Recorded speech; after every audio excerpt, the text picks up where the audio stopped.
Good morning, children. Welcome back to the second part of fourth history lesson, that is tribals, Dikus, and the vision of golden age.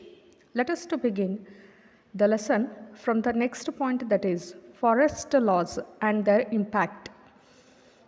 The life of the tribal people was directly connected to the forest as they lived in the forests. So, changes in the forest laws had considerable effect on tribal lives.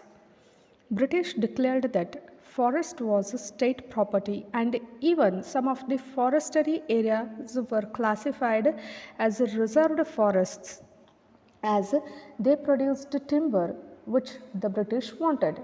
So in these forests, the tribals were not allowed to roam, practice jham cultivation, collect fruits, or hunt animals, which created a severe problem to these tribals. The British realized that they needed labor to cut trees for railway sleepers and transport logs.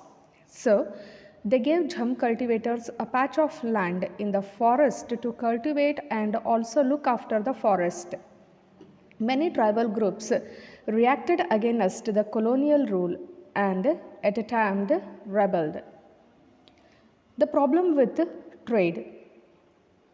During the 19th century, traders and moneylenders were coming into the forests more often, wanting to buy forest produce, offering cash loans and asking them to work for wages.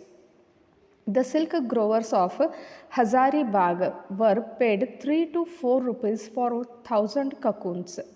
The same cocoons were then exported to Burdwan or Gaya, where they were sold at 5 times the price.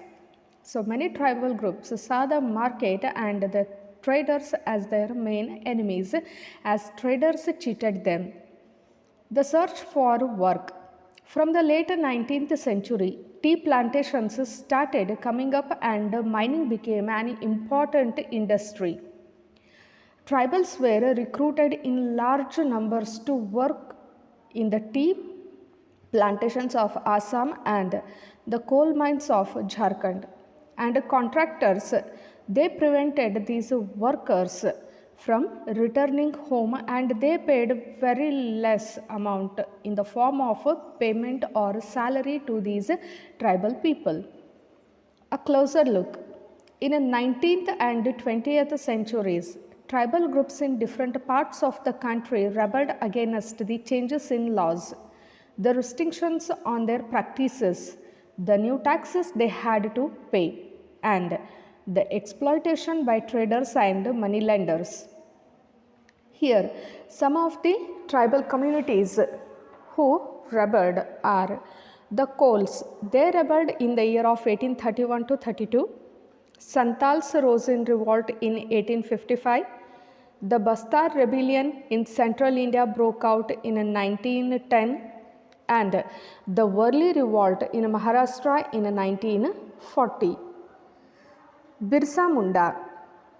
Birsa movement was aimed at reforming tribal society. He asked Mundas to give up drinking liquor, clean their village, and stop believing in witchcraft and sorcery, black magic. The movement started by Birsa worried the British officials as it wanted to drive out missionaries, moneylenders, Hindu landlords, the government, and set up a Munda Raj with Birsa as its head.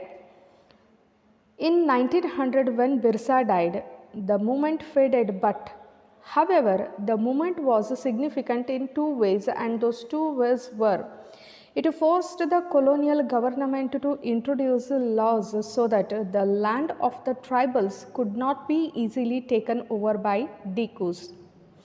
It showed that the tribal people had the capacity to protest against injustice and express their anger against colonial rule. Okay, children, here the lesson ends.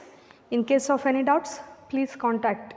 After completion of classwork, please send photographs through WhatsApp. Take care, children.